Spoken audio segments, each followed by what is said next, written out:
चुनाव के 7वें और आखिरी चरण के मतदान का काउंटडाउन शुरू हो गया है।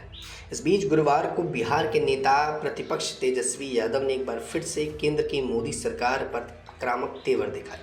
उन्होंने कहा कि प्रधानमंत्री नरेंद्र मोदी की 3 महबूबा हैं, बेरोजगारी, गरीबी और महंगाई। ये तीनों मिलकर मोदी जी को चुनाव हरा रहे हैं।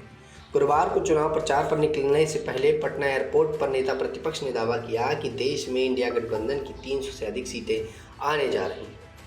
उन्होंने कहा कि 4 जून के बाद मोदी की विदाई तय है। बिहार के मुख्यमंत्री नीतीश कुमार को लेकर उन्होंने कहा कि 4 जून के बाद हमारे चाचा नीतीश जी कोई बड़ा निर्णय ले सकते हैं अपनी पार्टी को बचाने के लिए। सवालिया लहजे पर तेजस्वी यादव ने कहा कि कब से हमारे चाचा जी चुनाव प्रचार पर नहीं निकले। प्रशासन का काम गवर्नर देख रहे हैं, अधिकारियों को बुलाकर समीक्षा कर रहे हैं। जेडीयू वाले अपनी सीटों पर लगे हैं और भाजपा के लोग अपनी सीटों पर लगे। उन्होंने कहा कि ये अंतर ये चीज़ दिखा रहा है कि 4 जून के बाद कोई बड़ा बदलाव होने जा रहा। प्रधानमंत्री के कन्याकुमारी में ध्यान को लेकर कहा कि वे ध्यान लगाने नहीं, फोटो खिंचवाने और फिल्म बनवा रहे हैं। पिछली बार गुफा में बैठकर फोटो खिंचवा रहे थे। उन्होंने कहा कि मोदी जी से आग्रह है कि ध्यान लगाने जा रहे हैं तो ध्यान में बाधा उत्पन्न करने वाली चीज़ें साथ में न लेकर जाएं। ध्यान बांटने वाली चीज़ों से परहेज करें और कैमरा वगैरह पर रोक लगाएं।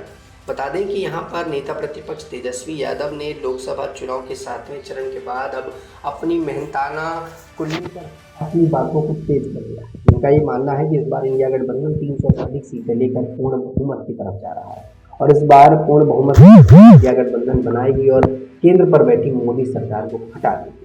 अगर एग्जिट पोल की माने तो एग्जिट पोल पर विपक्ष को 130 सीटों के आसपास की मिलती नजर आ रही है, जबकि एग्जिट पोल पर सबका ये मानना है कि ये पूरी तरह से झूठा और फेक है। असली दावा 4 जून को पता चलेगा, जिस पर इंडिया गठबंधन अपनी दावे ठोकते नजर आएगा और पूरी तरह से जीत का दावा कर रहा है।